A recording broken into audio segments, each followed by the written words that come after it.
नमस्कार। मैं राजनीतिक परिवार में पैदा हुआ। जब मैं छोटा सा था 1980 में प्रियंका और मैं घर में लेई बनाते थे, रात को निकलकर पोस्टर चिपकाते थे। चुनाव समझता हूं। 20 साल से मैं स्वयं चुनाव लड़ रहा हूं। पोलिंग कैसे होती है, पोलिंग बूथ कैसे मैनेज किया जाता है, वोटर लिस्ट, फॉर्म 17, ये सब मैं गहराई से समझता हूं। कुछ समय पहले हमें दाल में काला लगा। चुनाव के नतीजे आते थे, मूड एक तरीके का होता था, रिजल्ट दूसरे तरीके का। मुझे याद है उत्तराखंड में हम चुनाव हारे। बाद में मैंने कैंडिडेट से पूछा कि जहां रोड शो हुआ था वहां जाके देखिए हमें कितने वोट मिले। हजारों लोग आए थे, पोलिंग बूथ में किसी ने वोट नहीं किया। यह असंभव था, यह हो ही नहीं सकता। उसके बाद छत्तीसगढ़ और मध्य प्रदेश के रिजल्ट, हमें लगा कुछ ना कुछ गलत हो रहा है। 2018 में मध्य प्रदेश में चुनाव होता है, हम जीतते हैं। हमारी सरकार चोरी हुई थी।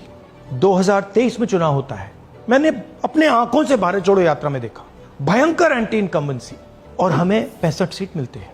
इम्पॉसिबल, हो ही नहीं सकता। और फिर महाराष्ट्र में पहली बार हमें सबूत मिला। विधानसभा और लोकसभा के बीच में जादू से नए वोटर आते हैं, और जहां भी इन नए वोटर्स ने वोट किया वहां वोट बीजेपी को गया। महाराष्ट्र चुनाव के बाद जब हमें डाउट हुआ, हमारे गठबंधन के सारे नेताओं ने प्रेस कॉन्फ्रेंस किए और हमने इलेक्शन कमीशन से कहा कि आप हमें वोटर लिस्ट दीजिए, वीडियो रिकॉर्डिंग दीजिए। इलेक्शन कमीशन ने मना किया। ना उन्होंने हमें वोटर लिस्ट दी और ना उन्होंने वीडियो रिकॉर्डिंग दी। डाउट हुआ, क्यों नहीं दे रहे, क्या कारण है? तो हमारे दिमाग में सवाल उठा, क्या इलेक्शन कमीशन बीजेपी की मदद कर रहा है? क्या इलेक्शन कमीशन ही इलेक्शन को चोरी करवा रहा है? इसके बाद हमने एक टीम सेटअप की और हमने उन्हें कहा कि आप जाइए, एक कंस्टिट्यूएंसी भी जाके ढूंढिए, सच्चाई ढूंढिए, किस प्रकार से चीटिंग की जा रही है, किस प्रकार से यह काम किया जा रहा है और कौन कौन इस काम को कर रहे हैं। सबसे महत्वपूर्ण बात यह है कि इलेक्शन कमीशन डिजिटल डेटा नहीं देता है, फिजिकल डेटा देता है।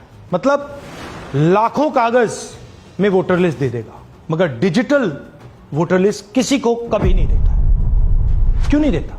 कारण क्या है? कारण है कि अगर डिजिटल डेटा मिल जाए तो इलेक्शन कमीशन की सच्चाई पूरे देश को पता लग जाए। हमने टीम को बताया, मैंडेट दी कि आप जाके चेक कीजिए, आप 5-7 सीटों पे पता लगाइए कि चीटिंग हुई, और अगर हुई तो कैसे हुई।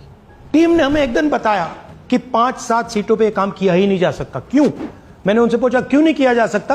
उन्होंने मुझे ये कागज दिखाए। ये जो कागज हैं, ये एक लोकसभा के कागज नहीं है, ये एक विधानसभा के कागज है, और इन कागजों को हमने मैन्युअली सॉर्ट करना पड़ा। और पूरा का पूरा काम जो हुआ है, इसमें 6 महीने लगे हैं, और एक असेंबली सीट में हम ये काम कर पाए हैं। क्यों? क्योंकि डिजिटल डेटा नहीं दिया जाता। अगर इलेक्शन कमीशन ने हमें डिजिटल डेटा दिया होता तो हम ये कार्रवाई पूरे देश में, हर लोकसभा में, हर विधानसभा में 15 मिनट में करके दिखा देते। हमारे पास अनलिमिटेड रिसोर्सेज नहीं है, इसलिए हमने ये रिसर्च सिर्फ एक लोकसभा में, एक विधानसभा सीट में की। मगर मुझ में अब पूरा भरोसा है कि ऐसी 100 से ज्यादा सीटें हैं हिंदुस्तान में। जो यहां हुआ है उन सीटों में भी हुआ है। और याद रखिए, अगर बीजेपी को 10-15 सीटें कम आती तो आज नरेंद्र मोदी प्रधानमंत्री नहीं होते, इंडिया गठबंधन की सरकार होती।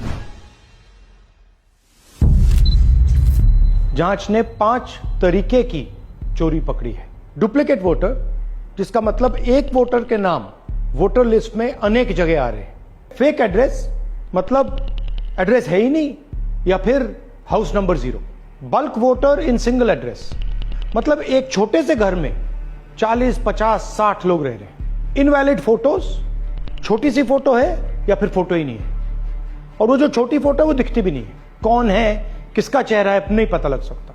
Misuse of form 6। Form 6 first time voters के लिए होती है, मतलब जिनकी एज 18-20 साल की हो, मगर वोटर लिस्ट में 90 साल के लोग फॉर्म 6 का प्रयोग कर रहे हैं। चुनाव में 6,50,000 वोटर थे, उसमें से 1 लाख चोरी के थे। अब मैं आपको 5 उदाहरण देता हूं। यह देखिए, गुरकीरत सिंह डांग, इसका नाम 4 अलग अलग बूथों पे आता है। यह कैसे हुआ और क्यों हुआ? एक और उदाहरण, विशाल सिंह, वाराणसी में वोटर लिस्ट में नाम है और बेंगलोर में 2 बार वोटर लिस्ट में नाम आता है। क्या ये वाराणसी में वोट कर रहे हैं या बेंगलोर में वोट कर रहे हैं या दोनों जगह वोट कर रहे हैं? एक और उदाहरण देखिए, हाउस नंबर 0। तो आपने कभी सुना है हाउस नंबर 0?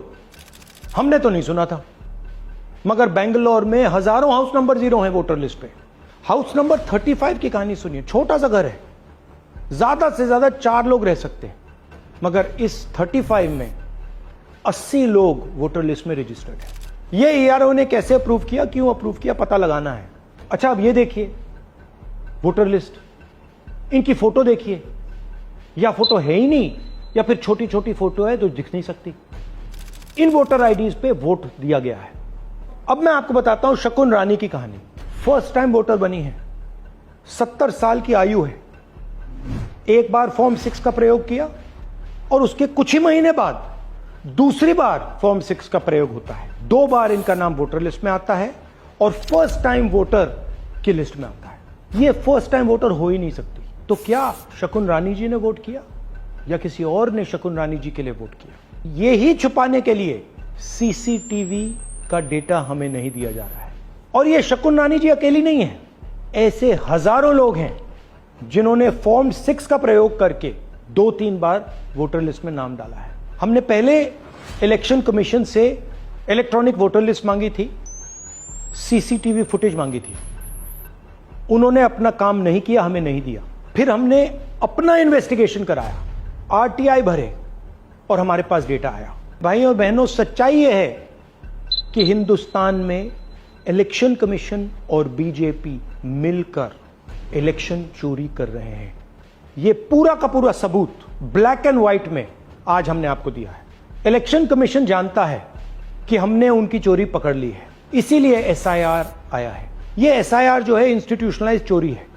इलेक्शन कमीशन खुलकर बिना डरे बीजेपी के साथ मिलकर चोरी कर रहा है। और ये जो एसआईआर है, इसका लक्ष्य गरीबों का जो हक है, उनका वोट जो है, उनसे चोरी करने का है।